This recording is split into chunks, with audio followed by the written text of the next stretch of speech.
नमस्कार, सुप्रभातम।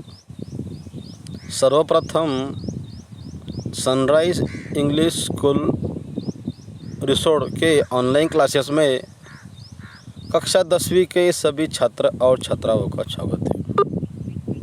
आइए छात्रों, आज हम यहाँ पर कक्षा 10वीं विषय हिंदी, और हिंदी इस किताब का नाम है स्पर्श भाग 2। ठीक है, द्वितीय भाषा के लिए किताब ये। इस द्वितीय भाग का हम आज यहाँ पर भाग देखने जा रहे हैं।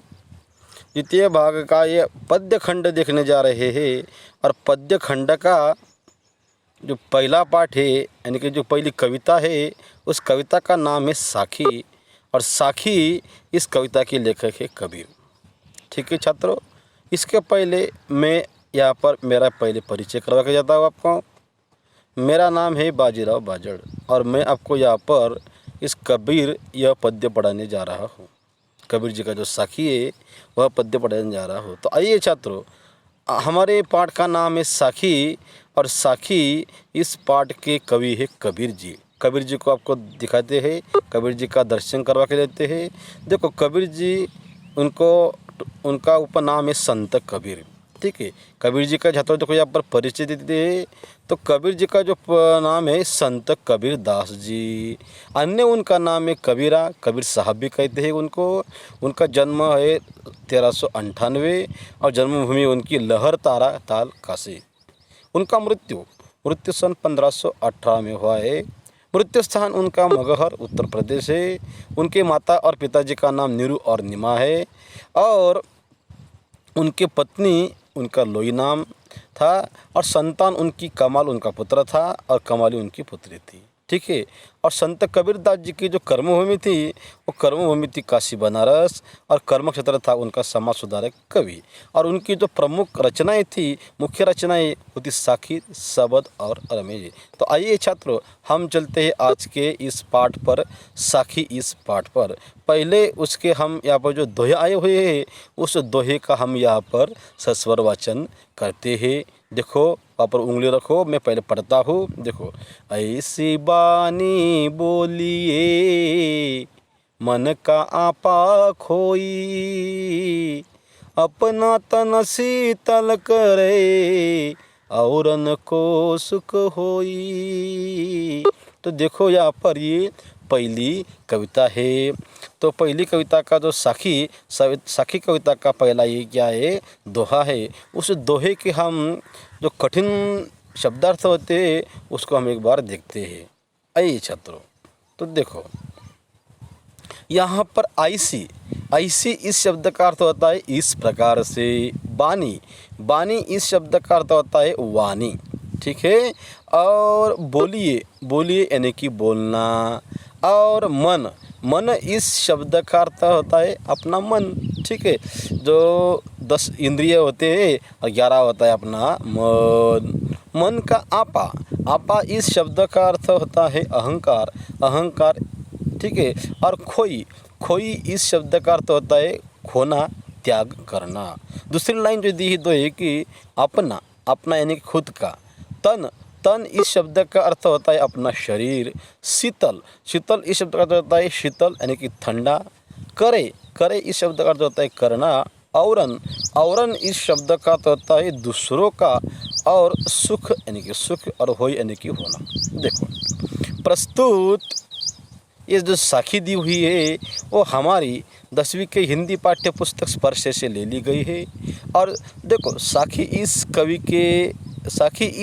कविता के लेखक है संत कबीरदास जी। उसका परिचय तो हमने आपको पहले ही करवा के दिया है। और देखो, इसमें कबीर ने मीठी बोली बोलने और दूसरों को दुख न देने की बात कही है। देखो, इस दोहे के माध्यम से संत कबीरदास जी हमें बोलना चाहते हैं, हमें बोल रहे हो कि देखो भाई, आपको अगर बोलना है तो आप ऐसी वाणी बोलिए, आपकी वाणी का ऐसा इस्तेमाल करिए कि मन का आपा खोई। आपके देखो, जो मन का जो अंदर का है, तो अंदर का जो अहंकार है वो अहंकार नष्ट होना चाहिए। अब देखो और दूसरी पंक्ति में बोल रहे हैं, अपना तन शीतल करे और उनको सुख होई। देखो आपने खुद को भी ऐसी वाणी बोलिए कि खुद का जो तन यानी शरीर है वो खुद के शरीर को भी वह वाणी ठंड करे और दूसरों को भी वह वाणी ने सुख देना चाहिए। तो इस प्रकार से देखो इसमें कबीरदास जी कहते हैं, इसका सार देखा जाए कि हमें अपने मन का अहंकार त्याग कर ऐसी भाषा का प्रयोग करना चाहिए कि जिसमें हमारा अपना तन मन भी स्वस्थ रहे और दूसरों को भी कोई कष्ट न हो, अर्थात दूसरों को भी सुख प्राप्त हो। दूसरी देखो यहाँ पर दूसरी हम यहाँ पर दोहा देख रहे हैं। पहले दोहे का हमने सस्वर वाचन किया, उसके बाद कठिन उसके शब्दार्थ देखे और उसके बाद उसका हिंदी अर्थ भी देखा। दूसरा जो दोहा है उसका एक बार हम सस्वर वाचन करते देखिए। आइए छात्रों। कस्तूरी कुंडली बसै मृग ढूंढे बन माही, ऐसे घटी घटी राम है दुनिया देखे नाही।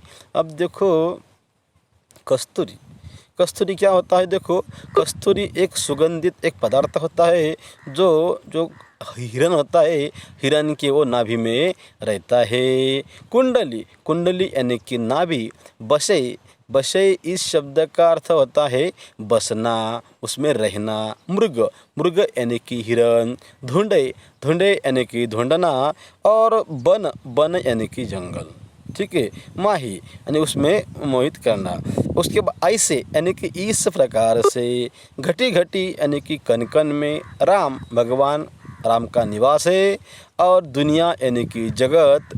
देखे यानी कि देखना, उसको नाही यानी कि नहीं। अब देखो ये अब इस दोहे का सस्वर हम वाचन किया है, अब इसका हिंदी अर्थ देखते हैं। देखो प्रस्तुत इस दोहे में यहाँ पर संत कबीरदास जी कहते हैं कि देखो भाई जिस प्रकार से एक हिरन होता है वह हिरन क्या है, कस्तूरी की वह खुशबू ढूंढने के लिए पूरा जंगल ढूंढता रहता है, जंगल को फिरता रहता है।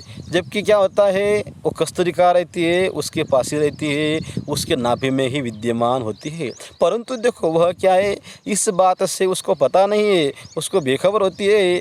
उसी प्रकार से देखो उसका तात्पर्य क्या लेना है कि इस संसार के कण में भगवान का निवास होता है, ईश्वर रहता है, फिर भी देखो मनुष्य क्या है बेखबर रहता है और ईश्वर को भगवान को मंदिरों में तीर्थों में ढूंढता रहता है। और कबीर जी देखो कहते हैं अगर आपको ढूंढना है तो ईश्वर को क्या करो, अपने मन में ही ढूंढो। तो ठीक है छात्रों, समय को ध्यान रखते हुए आज हम यही रुकते हैं पहले भाग में। दूसरे भाग में हम अगली बार मिलेंगे। धन्यवाद।